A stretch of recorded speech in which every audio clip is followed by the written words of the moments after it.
Bien. Christine Guillou, pour l'entretien des locaux, là c'est un avenant au marché. Oui, donc par délibération du 16 décembre dernier, le Conseil municipal a retenu les entreprises chargées de l'entretien des locaux et des surfaces vitrées des bâtiments communaux. Le lot numéro 7, la Maison des Jeunes, a été attribué à la société Ispropreté. Au vu de la fréquentation de l'espace 6-9 ans, un nettoyage semestriel approfondi de la moquette s'avère indispensable afin de préserver la qualité du revêtement de sol. La commission d'appel d'offres réunie le 25 avril dernier a donné un avis favorable à la proposition suivante d'avenant. Donc lot numéro 7 pour la Maison des Jeunes à un total annuel de 12 383,88 centimes, intégrant les lots du marché pour 413 589,28 centimes TTC. Il est proposé au Conseil municipal de valider cette proposition d'avenant et d'autoriser M. le maire à signer les pièces à intervenir. Avis de la commission d'appel d'offres favorable. Merci Christine. Est-il des questions? Non. Je propose de passer à son adoption. Donc qui est contre? Qui s'abstient? Qui est favorable? C'est adopté à l'unanimité. Merci. Donc Jean-Paul Messager, pour la fourniture, installation, maintenance, système d'identification et de protection anti-vol pour les documents de la médiathèque. Merci, monsieur le maire. Les documents de la médiathèque sont protégés par le système anti-vol et les cartes d'identification sont aussi utilisées par les automates qui permettent aux gens de faire des prêts et des retours. Ces systèmes étaient jusqu'alors gérés par la société 3M qui a cédé son activité à une autre entreprise qui est Bibliotheca. Et on espère que cela permettra d'avoir un meilleur fonctionnement parce que la société 3M a par le passé donné quelques soucis en fournissant des cartes défectueuses ou des automates qui étaient mal réglés, qui ne fonctionnaient pas bien.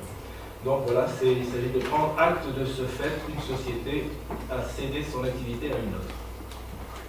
Merci. Y a-t-il des questions? C'est quelque chose qui arrive de temps en temps. Voilà, je propose de passer à son adoption. Qui est contre? Ah oui, je comprends, c'est vrai. Celui-là, c'est plus simple. Bon, bien. Donc voilà, maintenant vous êtes tous informés. Et on avait été aussi informés en CAO de ce sujet. Alors, je reviens à Jacques, cette fois-ci pour en fait la demande de subvention à notre plan de financement des vestiaires de Carl Laurent. Alors, réalisation des vestiaires et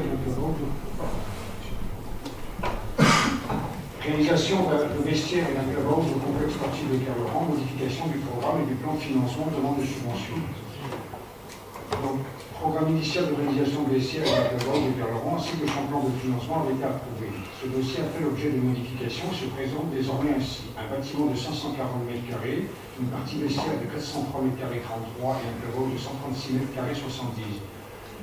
Vous avez le détail. Les dépenses prévisionnelles s'élèvent à 621 450 € hors taxes et se composent comme suit. Construction du bâtiment 569 000 €, maîtrise d'œuvre et OPC 43 330, mission diverses SPS, contrôle technique 5 770, études géotechniques de conception 1970, études thermiques 950 €, études et traitements des eaux pluviales 630 €. Le plan de financement est également actualisé de façon suivante, afin de tenir compte notamment de la loi de finances 2016 qui, en son article 159, a créé un fonds de soutien à l'investissement local. Le Premier ministre, dans le circulaire en date du 15 janvier 2016, a précisé les modalités de sa mise en œuvre. Le plan de financement prévisionnel est un traitement de cofinanceurs potentiels suivants. Les montants sont calculés selon le taxe. État, fonds de soutien intérêt local 124 290, conseil départemental 60 000 €, réserve parlementaire 20 000 €, Fédération française de football 20 000 €, apport de la commune, y compris par l'emprunt,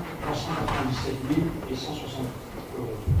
Afin de mener à bien ce projet, il est proposé au conseil municipal d'approuver le programme et le plan de financement prévisionnel actualisé, d'autoriser M. le maire à procéder aux demandes de subvention pour les organismes indiqués ci-dessus, et notamment au titre des fonds de soutien à l'investissement local, ainsi qu'auprès de toute autre collectivité ou organisme susceptible de porter son concours financier. Voilà, donc pour compléter, en fait, c'est une délibération qui est nécessaire pour obtenir la notification écrite du site. Donc c'est pour ça qu'on doit la voter là. C'est pour justement obtenir les 124 000 €. Voilà, c'est pour ça que c'est nécessaire. Oui, question. Si, précisément pour se donner toutes les chances d'obtenir La subvention au titre du FSIL, il serait peut-être utile de corriger les inexactitudes qui se trouvent dans la proposition de délibération. Il en est une qui est anecdotique. C'est le fonds de soutien à l'investissement local, non pas à l'intérêt local. Ça, je dirais que c'est anecdotique. En revanche, ce qui peut l'être moins, c'est le détail qui est donné pour la partie vestiaire. Sauf erreur de ma part, dans le programme modifié, ce sont plus 9 vestiaires qui sont prévus, 6. Et 8 douches, ce ne sont évidemment pas 8 douches au total, mais 8 douches par vestiaire. C'est bien 8 douches par vestiaire. Je le signale quand même, parce qu'il ne faudrait pas que, pour ce motif, notre demande soit rejetée pour des raisons formelles. Donc il faudrait corriger ça. Alors, en fait, là, on se base sur le programme initial parce que nous n'avons pas encore donc, tous les éléments du nouveau marché qui a été ouvert. Suite à la modification du plan, on n'a pas encore reçu l'ensemble précis, donc on en reste à ça. Simplement, c'est ce qui devrait permettre d'obtenir cette somme-là. Bien sûr, de toute façon, toute modification doit être transmise à la collectivité qui donne la subvention, que ce soit le département, que ce soit la préfecture. Ça ne joue. Mais c'est pour ça, parce qu'aujourd'hui, maintenant, encore la mise à jour de ces montants. Excusez-moi, je viens d'insister. Je ne comprends pas ce qui nous oblige aujourd'hui à délibérer sur un texte qui, déjà, au plan français, n'est pas correct, puisque 8 prend un T final. Pas 8, mais 8 douches tel qu'il est présenté là, tel que cette délibération est présentée là, c'est 8 douches au total. C'est pas 8 douches par vestiaire. Ou alors, je pense que dans les vestiaires, c'est pas 8 douches au total, c'est 8 douches. Non, mais oui. Alors, oui, alors cette Pourquoi décoration, on ne pourrait pas corriger? c'est pour l'instant corrigé. C'est pas ça. Je précisais simplement qu'en plus, le montant, effectivement, correspond au programme tel qu'il est aujourd'hui. Voilà. Mais oui, ce sera corrigé.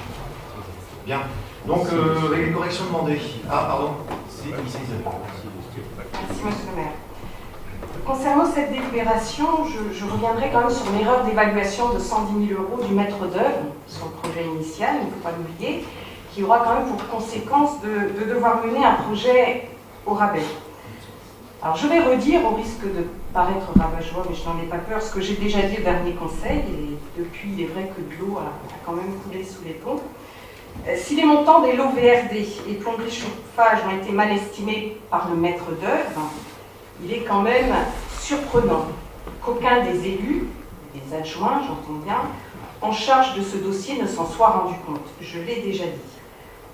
L'affaire du Sivu tend à laisser penser que certains élus valident et signent les yeux fermés.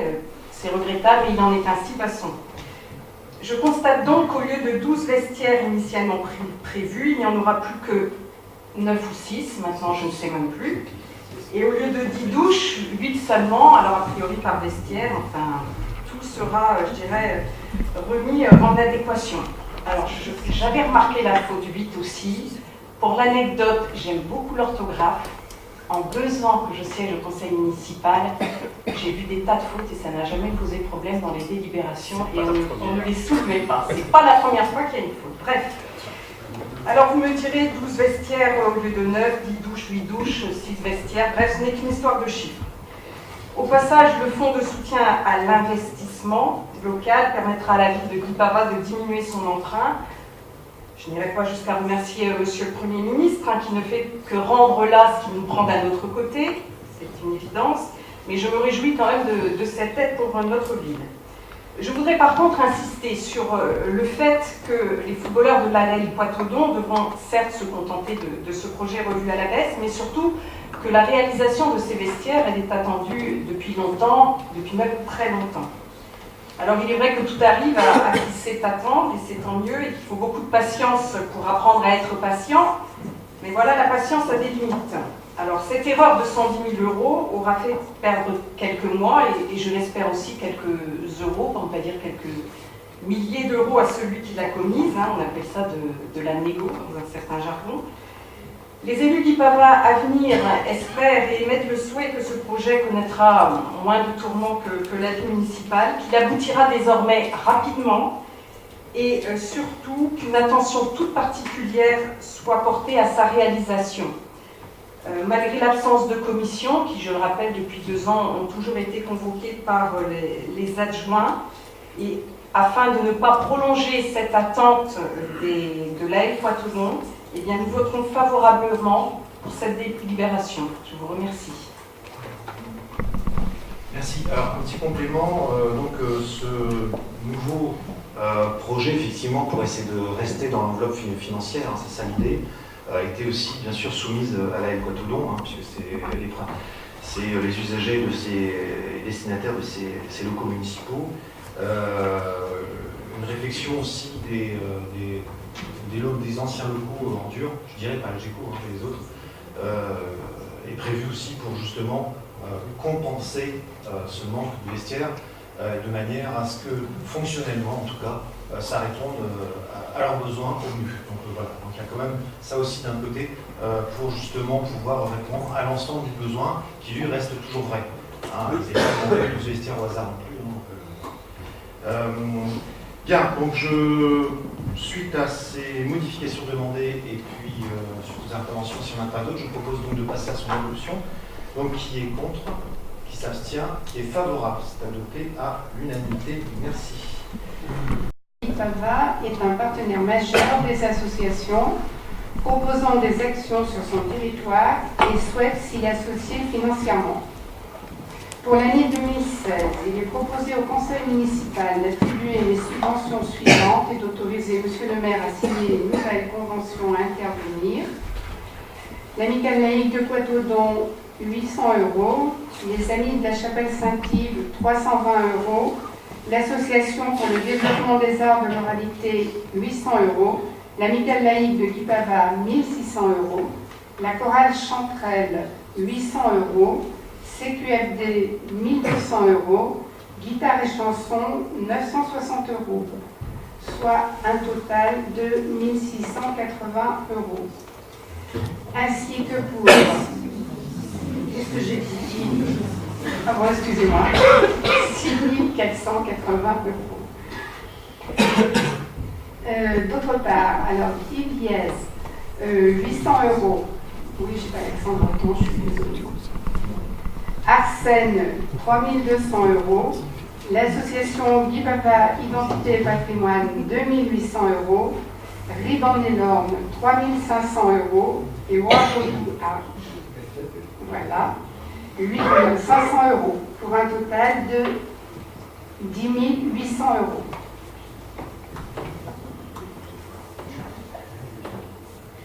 Merci. Des questions? Oui. Oui, quelques remarques qui parlent au plus de questions. Vu que ça a été répété 10 fois à la soirée, il n'y a pas eu de commission, donc on découvre les choses. Brut de décoffrage rapidement, là, c'est sur le mur. Hein, les anneaux, j'ai quand même eu le temps de fouiller un petit peu. Il aurait fallu mettre à côté les montants 2015. Et là, on s'est rendu compte qu'il y a une baisse de 20% pile pour toutes les associations. Alors, je trouve ça scandaleux pour le culturel. Hein, je ne sais pas à quoi a dû cette décote. Hein, 3 exemples. L'Amicale laïque de Guip était à 2000, elle passe à 1600. Guitare et chanson était à 1200, elle passe à 960. Et par exemple, le patrimoine, la GIC, était à 3500, elle passe à 2008. Alors, la lettre de cadrage mise en place par le maire demandait quelques pourcentages, quelques pourcents de baisse, je ne sais plus le chiffre exact, 3 à 5%, pas ça, comme ça. Là, 20% dans les gencives. Comme pour le sport, je trouve ça minable. C'est le mot. Merci.